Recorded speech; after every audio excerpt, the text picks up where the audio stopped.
Sunday morning, at 10 o'clock, the animals gathered to pay their respects to Old Major. His skull, now clean of flesh, had been disinterred from the orchard and nailed above the barn door.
Animalism will lead us to incredible achievements.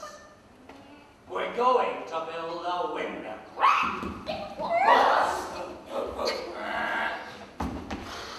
The special committee of pigs expects that the building of the windmill will take 2 years. But I thought that Napoleon thought that the windmill... Napoleon was never actually opposed to the windmill. The plans, which Snowball drew, were copied from some papers, stolen from Napoleon. The windmill was Napoleon's own creation, and it always was. Then why did he speak so strongly against it? Ah, that was Comrade Napoleon's cunning. He seemed to oppose the windmill simply as a maneuver to get rid of Snowball. This is something called tactics, comrades. Napoleon is an expert at tactics. Oh. But why did he want to get rid of Snowball? Because he was not practical, comrades. Not realistic. He moved too fast. You could say he was leading us quickly to starvation. The windmill will prevent that. If Comrade Napoleon says that we need a windmill, then we must build a windmill. Agreed? Agreed! Agreed! Thank you, comrades. But the windmill proved difficult because there were no stones on the farm. There were some huge boulders at the top of the cliff. But the problem was how to break those boulders into pieces the right size. After weeks of thought, the pigs had an idea.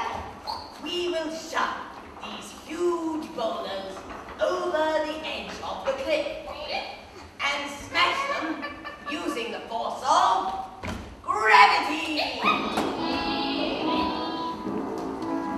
There was a whacking great limestone boulder, must have weighed near a ton. I tried to shift it with my shoulder, couldn't be done. So I called a passing comrade over, as she came at the run. We tried to move that limestone boulder, couldn't be done.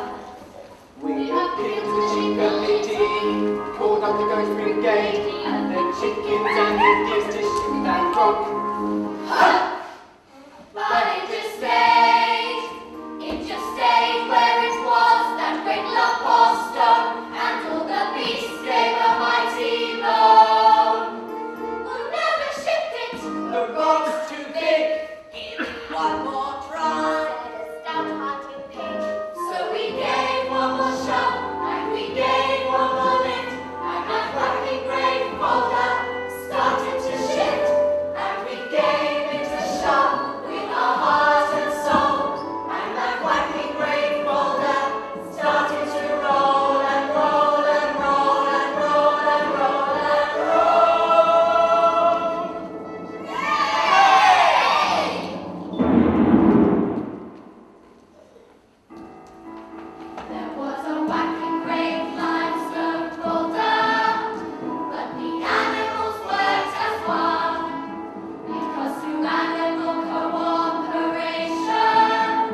grass comes in. I'm worried about you, Boxer. You think there are two answers to every problem. I will work harder, or Napoleon is always right. They are the answers. All that year, the animals worked like slaves to till the soil. They also worked to build their windmill. But they were happy in their work. Everything they did was for their own benefit, or for those who would come after, not for a pack of idle, thieving human beings.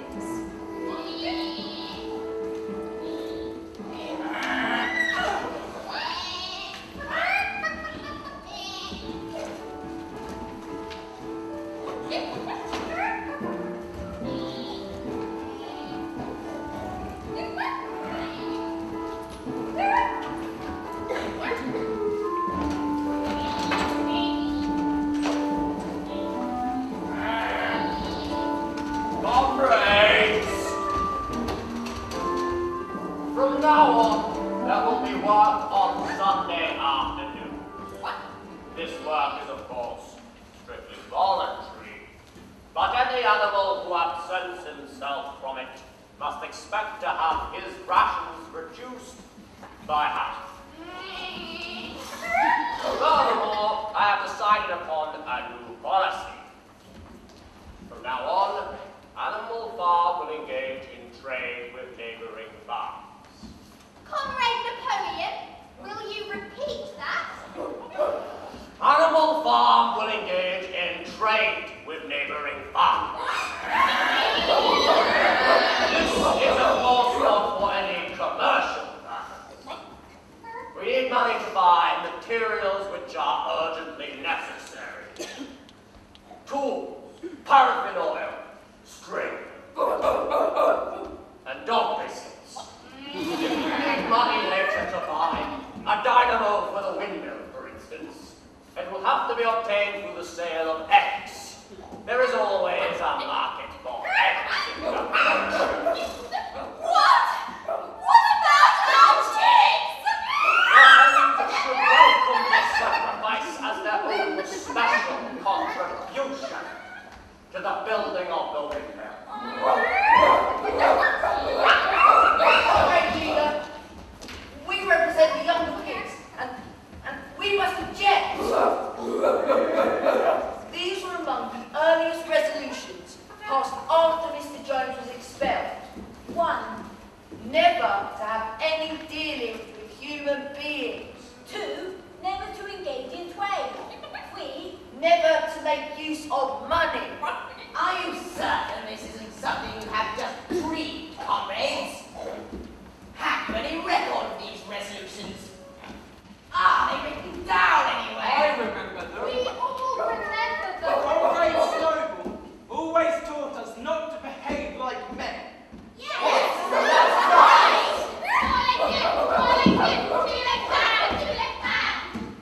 There is no need for further discussion.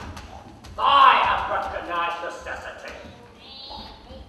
There will be no need for any of you animals to come into contact with any human being. I will take care of that myself. Miss Wimper, a solicitor living in the village, has agreed to act as the agent between Animal Farm and the outside world. She will visit the farm every Monday morning to receive her instructions.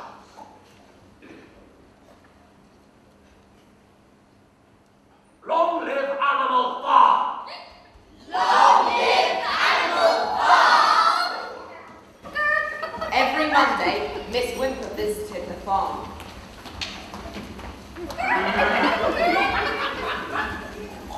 The animals watched her with dread. Nevertheless, the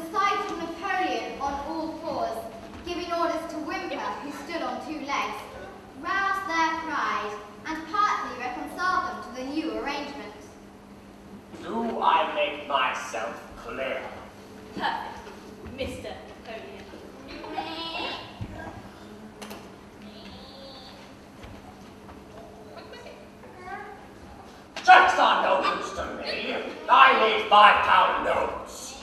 Very well. 1, 2, 3, 4, 5, 6, 7, 8.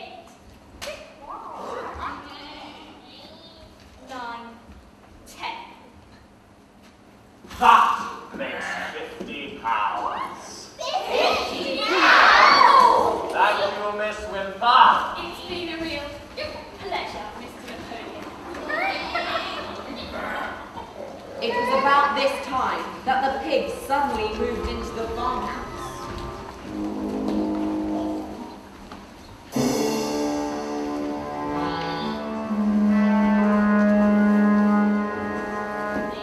Why are they going in there?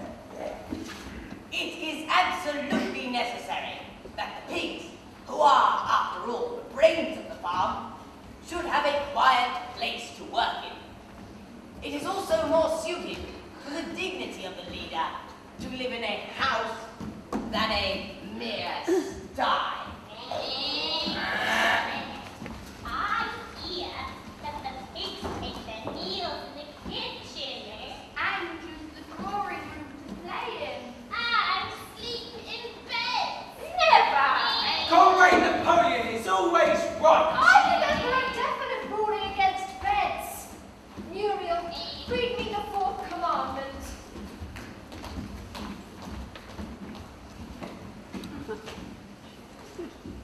It says, animals shall never sleep in beds with sheets.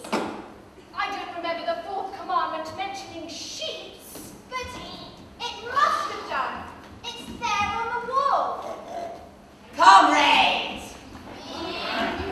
You did not suppose, surely, comrade, that there was ever a ruling against beds. A bed merely means a place to sleep. A pile of straw in a store is a bed, well, properly regarded. The ruling was against sheets, which are a human invention. We pigs have removed all of the sheets from the farmhouse beds and sleep between blankets. And very comfortable blankets they are too. By the autumn, the animals were tired but happy. They had had a hard year, and after selling half of the hay and corn to Miss Wimper, they were still hungry. But the windmill compensated for everything.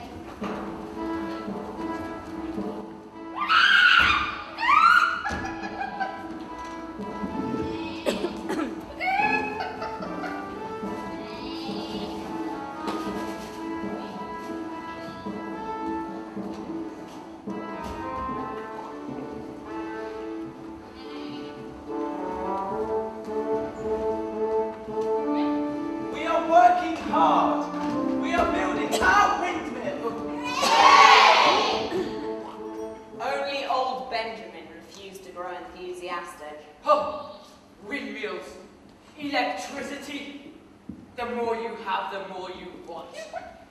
God has given me a tail to keep the flies off, but I'd sooner have no tail and no flies. In January, food fell short. For days at a time, the animals had nothing to eat but chaff and mangles.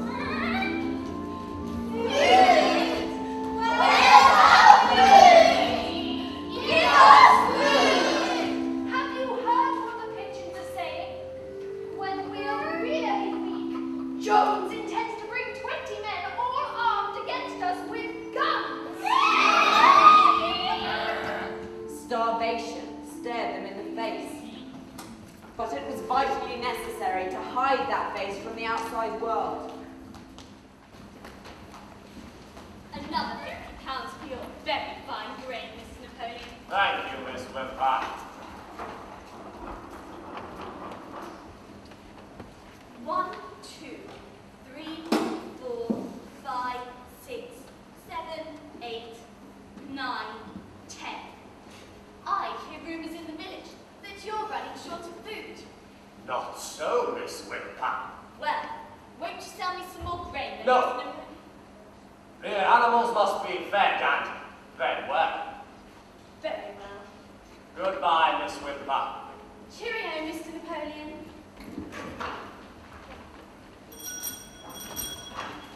Miss Whimper had been nicely good. The grain bins had been filled at Napoleon's orders with sand, which had then been covered with what was left of the grain. In fact, the animals were desperately hungry. Comrades, we need grain. Napoleon has therefore decreed that the hens must surrender their eggs.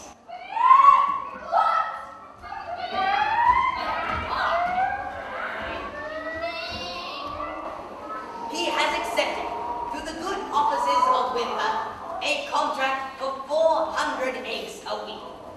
The price of these will pay for enough grain and meal to last us until summer. Lunch is already for the spring sitting! And for the first time since the expulsion of Jones, there was something resembling a rebellion. We can't spare the eggs! You must do your duty. We can't spare the eggs! Can't you see we're broody? We must have the eggs. We must pay our way now. Trying to take our eggs away now! Consider economics. The eggs have got to go. Sit down, more chicken! We must have the eggs. No! Till each egg has a right to become a hen, there'll be no more eggs to be laid. There'll be no eggs at all.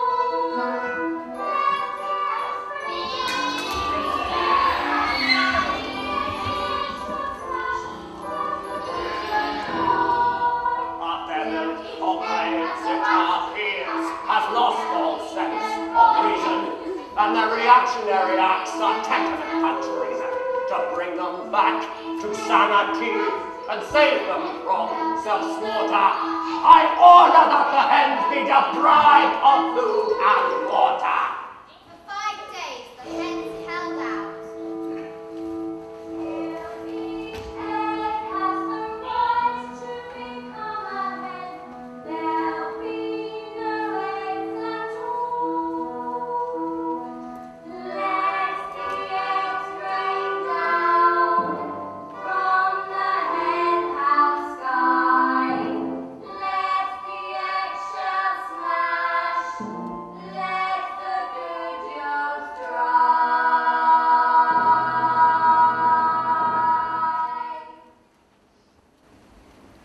Finally, they capitulated and went back to their nesting boxes. 9 hens had died. From now on, a grocer's van drove up to the farm once a week to take the eggs away. And once a week, the animals watched them go.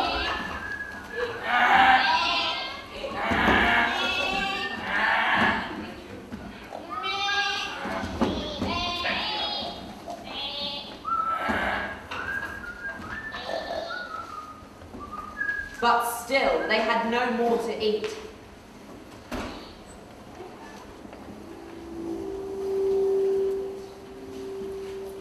There was a secret whispering in the night.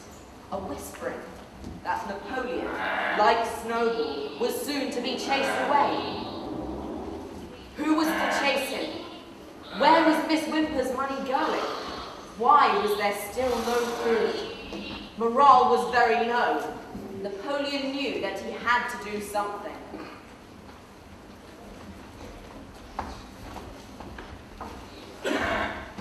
Comrades, I have alarming news.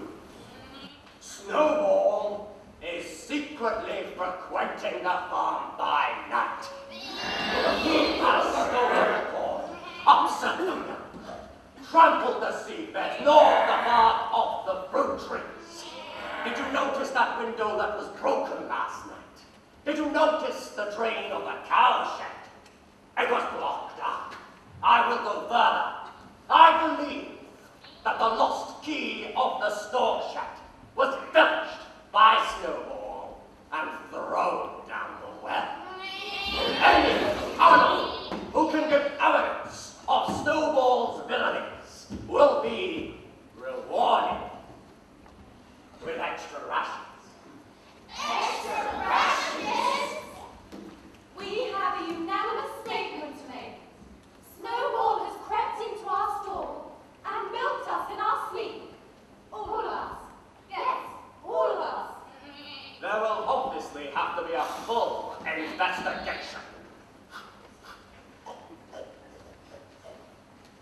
Snowball?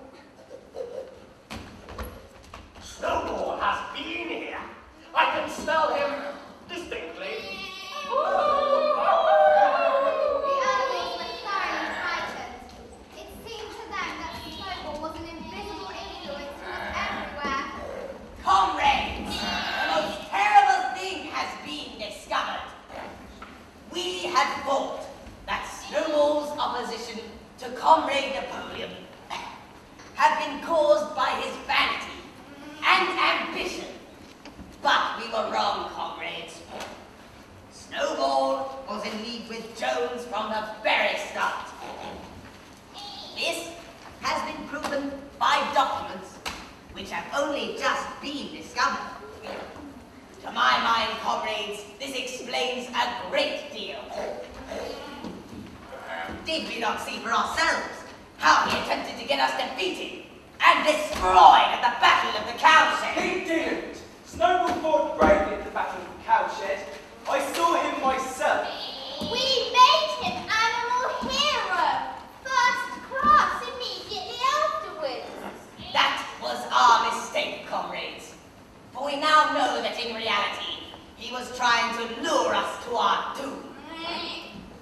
Do you not remember how he suddenly turned and fled, and many animals followed him? Surely you remember that, comrades. I remember that he turned and retreated, but that was his tactics. Military tactics. Comrade Squealer, I do not believe that Comrade Snowball was a traitor at the Battle of the Cowshed. What he has done since is different. But I believe that at the battle, he was a good comrade. Our leader, Comrade Napoleon, has stated categorically, comrades. Categorically, comrades, that Snowball was in league with Jones from the start. Yes, and long before the rebellion was ever thought of.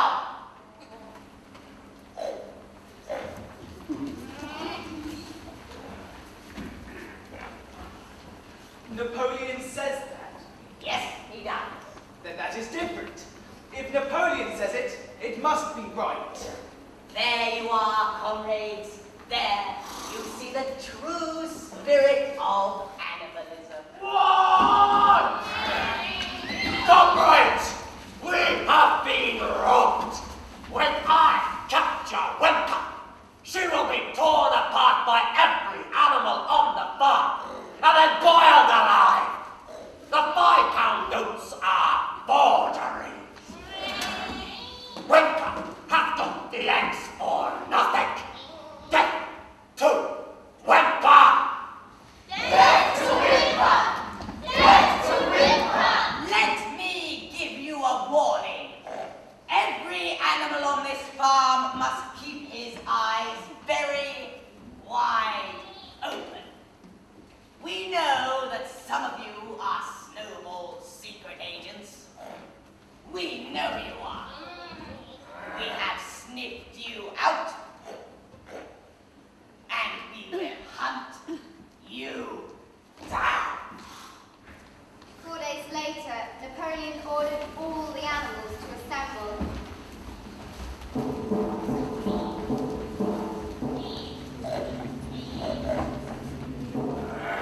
Comrades, there is a terrible threat to our future. There are traitors here on Animal Farm. Traitors who must be brought to justice. Bring them before us. Let the trials commence.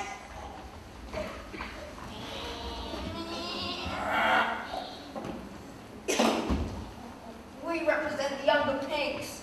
Confess your crimes. What? Confess your crimes! We have been secretly in touch with Snowball. Ever since his expulsion, We collaborated with him. and we have entered into an agreement with him to hand over Animal Farm to Mr. Jones. What else has Snowball admitted to you? That Snowball, Mr. Jones' secret agent, saddens me that the younger pigs could be guilty of such treason.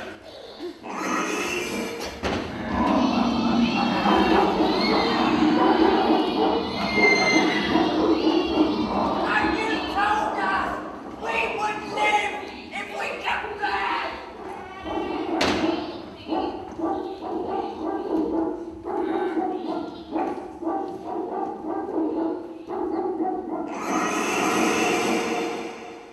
Has any other animal anything to confess? Confess! Snowball appeared to me in a dream and incited me to disobey Napoleon's orders. We led the rebellion over the eggs. We fully confess our fault.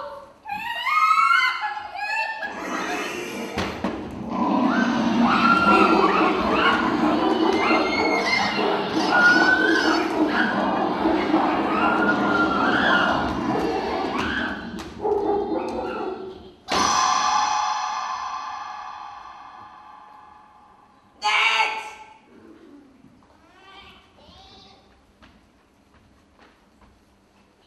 Confess! I confess having stolen 6 turnips during last year's harvest. I have eaten them one by one in secret, night after night.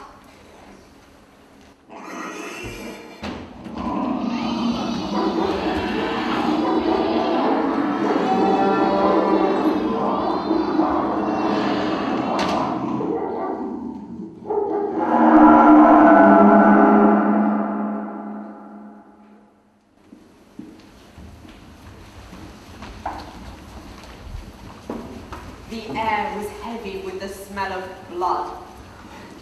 Unknown since the days of Jones, but now it seemed far worse. Until today, no animal had killed another animal. Not even a rat had been killed.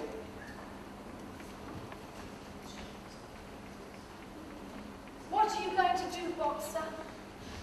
I do not understand it. I would not have believed it. The only solution, as I see it, is to work harder. From now on, I shall get up a full hour earlier in the mornings.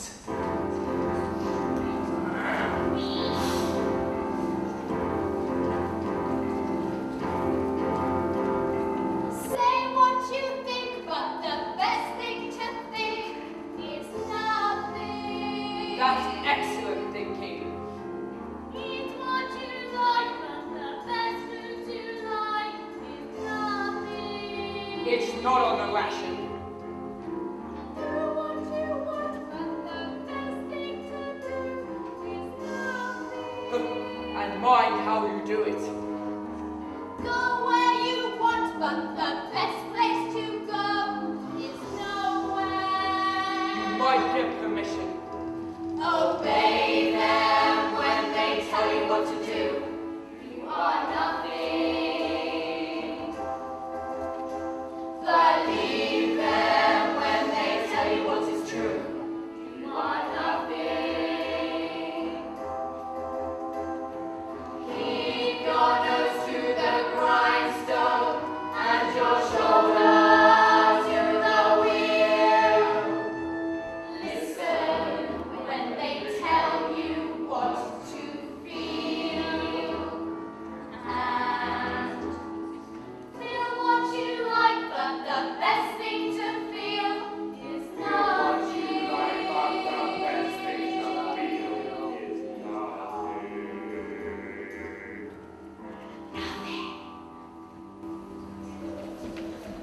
Benjamin, read me the 6th commandment.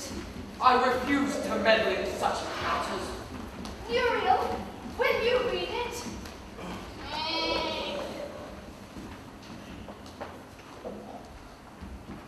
It says, animals shall never kill animals without good cause. I don't remember those last 3 words. Without good cause. The commandment has not been violated. There was good reason to kill any animal who helps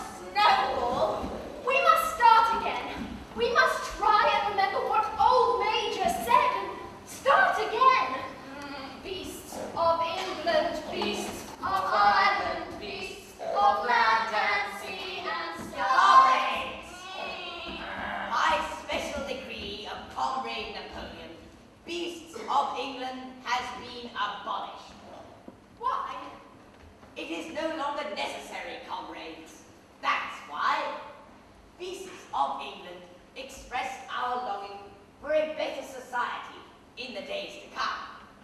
And now the days to come have come. That society has been established. Clearly, the song no longer has any purpose. But do you agree? I want to know. Yes! But see, the trotters of the pigs are raised, the swine advance with bellies stout, and the green flag is flying with the curly tail and snout. Yes, pigs are leading all the animals. Oh, follow them, no reason why, for the green flag is flying, and all England is our sky, is our sky, is our sky, is our sky.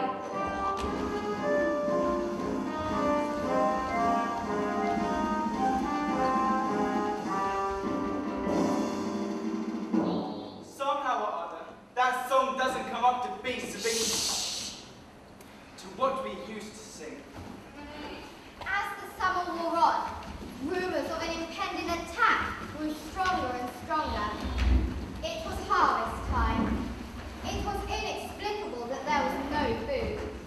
It was also inexplicable that Miss Wimple was visiting the farm again. In fact, all the grain was being secretly sold to her for ready cash, so that the pigs could buy whiskey.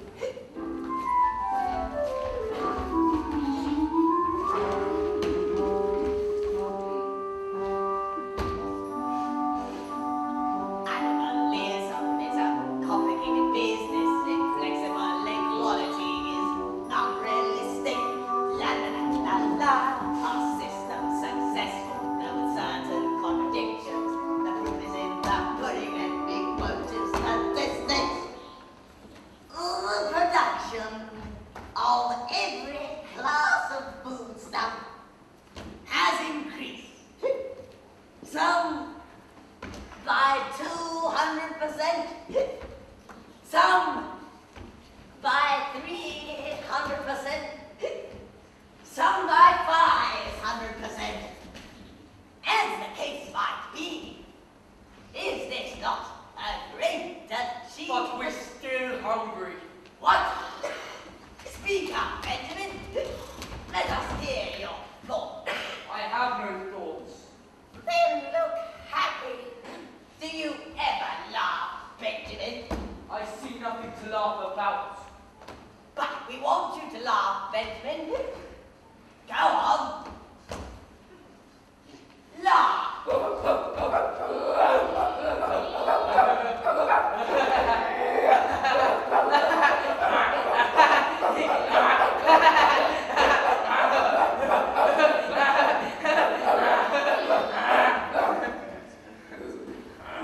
Next time, Benjamin, laugh when I tell you to. In September, by a tremendous, exhausting effort, the windmill was finished. In the teeth of every difficulty, in spite of bad luck, of inexperience, and of Snowball's treachery, the windmill had been completed punctually to the very day.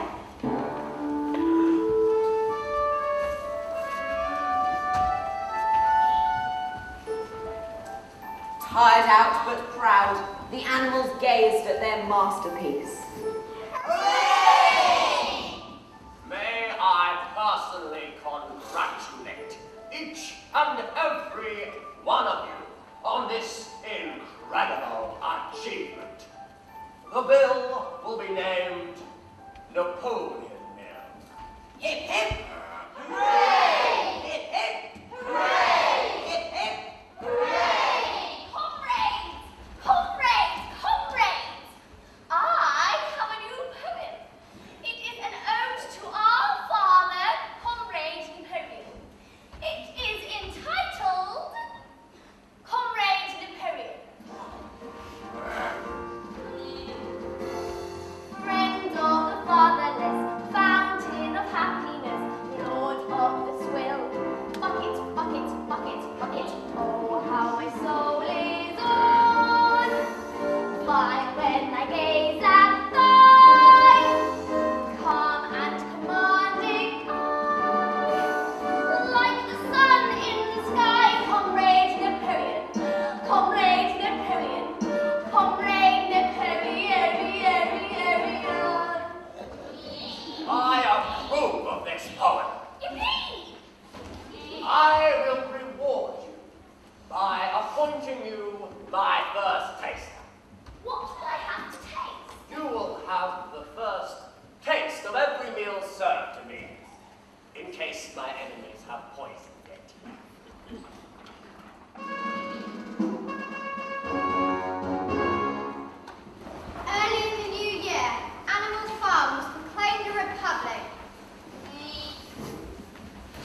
voted unanimously. Esme! Ha! Comrade Napoleon, Comrade Napoleon, Comrade Napoleon,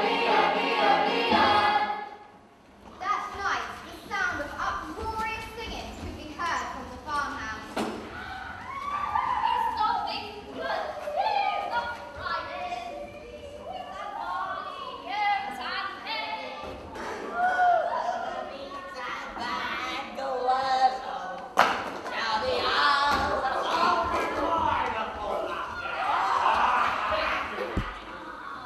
The pigs had for some time been using all of the money to buy more and more whiskey. At about 9:30, Napoleon came galloping out of the farmhouse.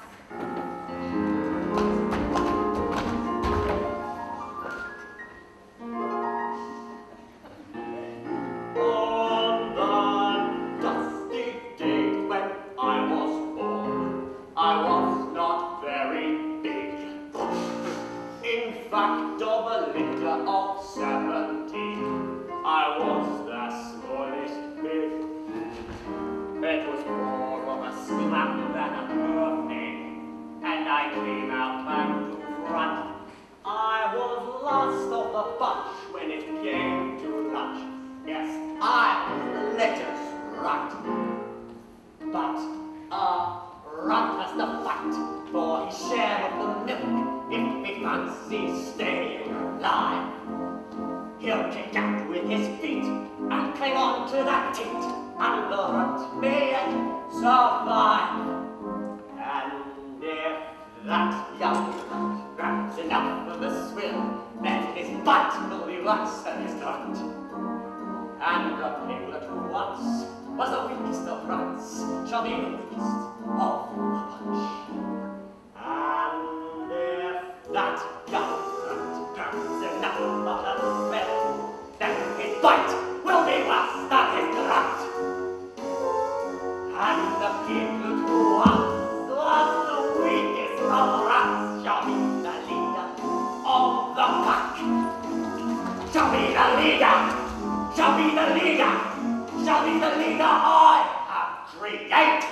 A new decoration. The Order of the Green Banner. And I have conferred it on myself. And the very next morning, the attack came. The animals awoke to find that the men had surrounded the windmill in the night. It was clear they intended to blow it up.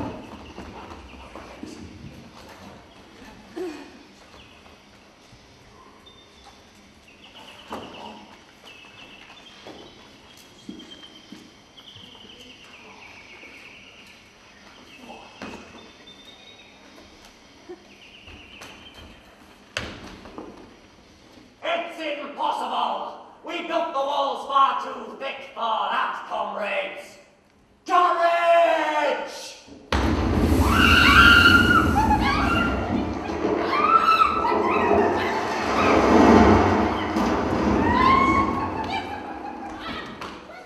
Without waiting for any orders, the animals charged. They chased the men over the fields and off the farm. Our windmill is gone. Even the foundations are destroyed. It's going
not named for reasons of security, is enslaved on the farm where Snowball has been wallowing in luxury. This brave hero broke into Snowball's sty and gorged him to death. Snowball is no more. You need be frightened no longer. I shall write a poem about it. Excellent. For the first time, it occurs to me that I am getting old. Your horse's lungs do not last forever. They'll keep me going long enough to see the windmill rebuilt. There was a whacking great limestone boulder, but the animals worked as one. Because of animal cooperation, anything can be done, anything can be done, anything can be done. What is it? It's my lung. It doesn't matter. I think you'll be able to finish the windmill now without me. There's a pretty good store of stone. Comrade Napoleon has learned with the deepest distress of this misfortune to one of the most loyal workers on the farm. He is already making arrangements for Boxer to be sent to the village hospital. Why? I don't like animals leaving the farm. And I don't like to think of a sick comrade in the hands of a human being. The veterinary surgeon in the village can treat Boxer's case more satisfactorily. It's the best thing for him. I will be well, friends, and I'll retire, friends, to the shadow of a chestnut tree, with time for thinking and time for learning the remainder of my ABC. The remainder of my ABC.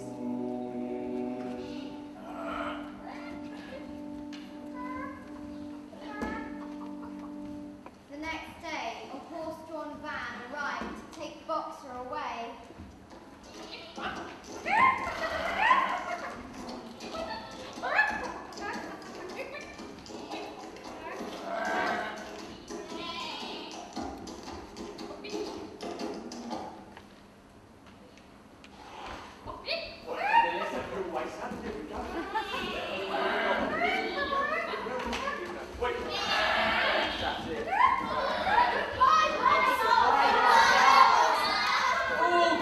Fools!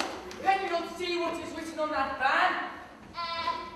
Alfred Simmons, horse, S.M. Alfred Simmons, horse, Oh, shut up and let me read it. Alfred Simmons, horse slaughterer and glue boiler. They're taking Boxer to the knackers.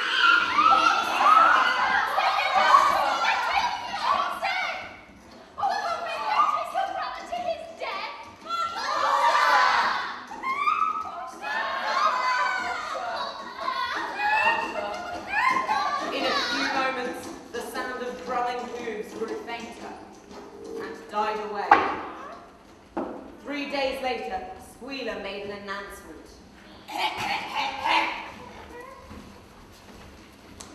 has come to my knowledge that a foolish and wicked rumor has been circulating. Some of you noticed that the van which took Boxer away was marked Horse Slaughterer, and actually came to the conclusion that Boxer was being sent to the knacker. It is almost unbelievable that any animal should be so stupid. Surely, comrades, you know our beloved leader, Comrade Napoleon, better than that. The explanation is really quite simple. The van had been previously the property of the knacker, and then had been sold to the veterinary surgeon, who who had not yet painted the old name out. And that is how mistake arose. I am very relieved to hear it. So am I. Our beloved comrade Boxer is dead. He died in a village hospital in spite of receiving every attention a horse could have. Ah, lamented hero's remains, it seems, will not be coming back to Animal Farm. In a few days' time, we pigs will hold a memorial banquet in Boxer's memory. Whiskey will be drunk to his honor. I am happy to say that I was present during Boxer's last hours. It was the most affecting sight I have ever seen. Forward, comrades! He whispered. Forward! In the name of the rebellion! Long live Animal Farm! Long live Comrade Napoleon! Napoleon is always right. Those maxims are ones that all you animals should adopt as your own. Were those his last words? They were. Napoleon is always right. Napoleon is always right, right, right. Napoleon is always right. We will work, Napoleon we will work.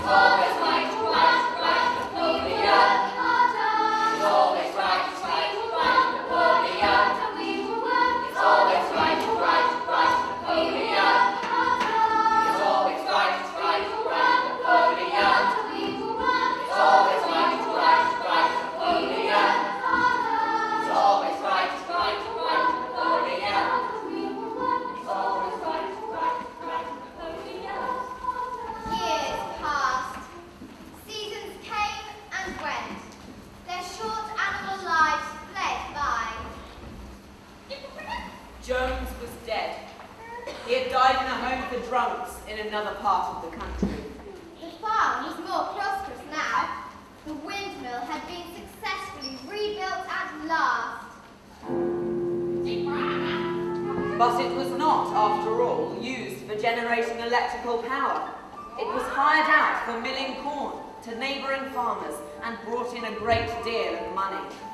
But the luxuries which Snowball had taught the animals to dream of, the store with electric lights and hot and cold water, the 3-day week, well, they were no longer talked about. Once again, all rations were reduced. Only the pigs and dogs ate well. Where's our food?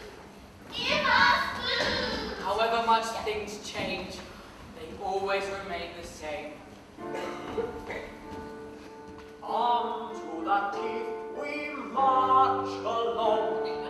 Bullets, not barley, we need. Can't you hear the alarm? We'll save our farm. We must fight before we meet.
just this once, I shall break my rule and read it to you.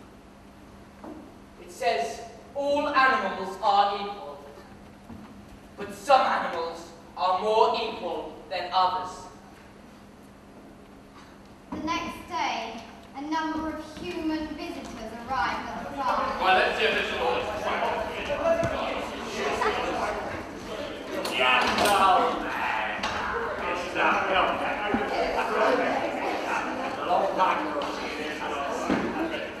They were shown around and expressed great admiration for everything they saw, especially the windmill.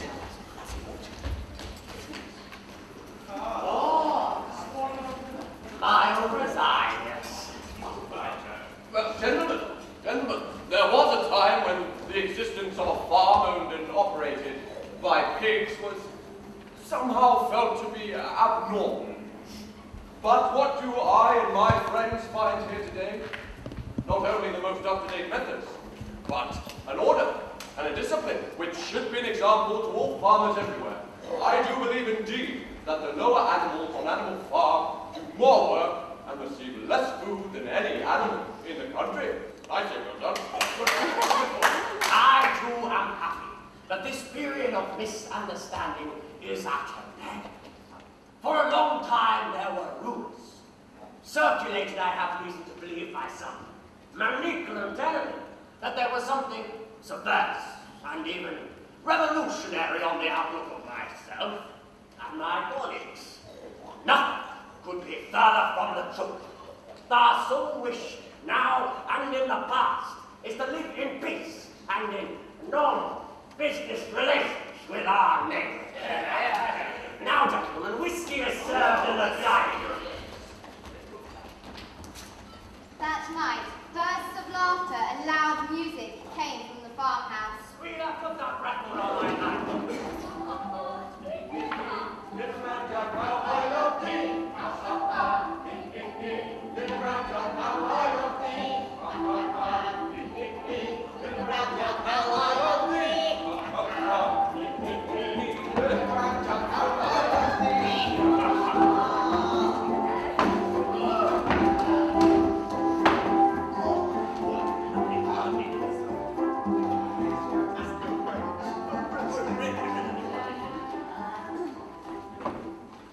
And in conclusion, may I say that we have learned a great deal here today.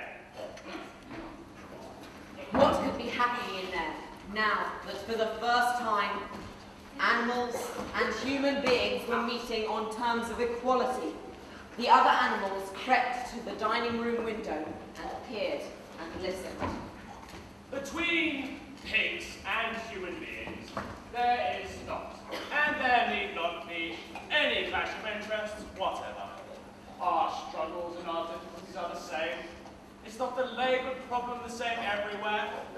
If you have your lower animals, we have our lower classes.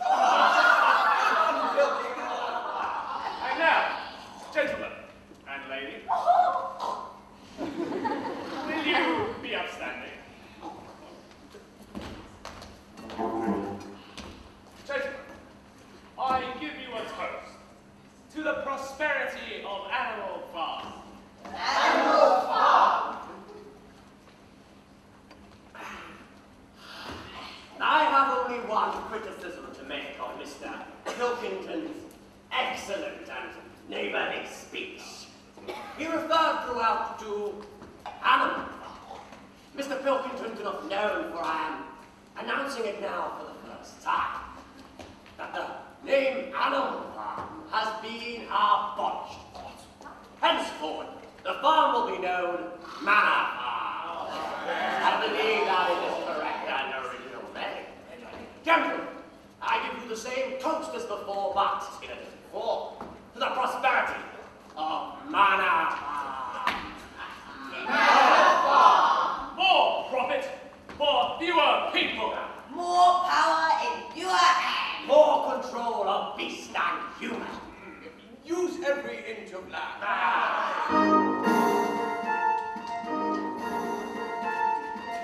I see the future shine on me.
It's great.